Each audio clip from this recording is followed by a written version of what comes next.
مبروك لمنتخب الأردن. بس بصراحة يعني كمية تحفيل عليا، طب وأنا مالي يا جماعة؟ شايفين الصورة دي أو الصورة دي أو الصورة دي؟ مبروك التلاتة. أنا بضحك من زعلي. مبدئيا كده مبروك لكل اخواتي الاردنيين النشامه، انا قلتها قبل الفيديو ان انتم مريحين ومتعاطفين ومتلطفين ان مصر تعدي معاكم. بس نسيت، او زي ما اخواتي قالوا لي على فكره، ان الاحتياطي والدكه اقوى.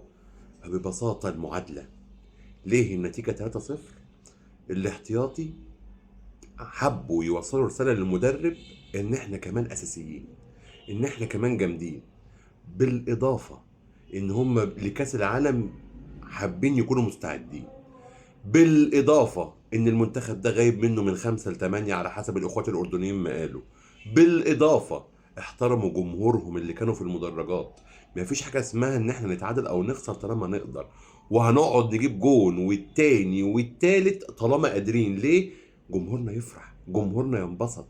احنا بنمثل تاريخ منتخب الاردن.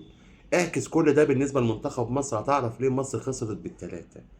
ناس احترمت اسم منتخب بلدها وشعبها، وناس لا. مبروك للأردنيين، وانا على المنتخب المصري حزين.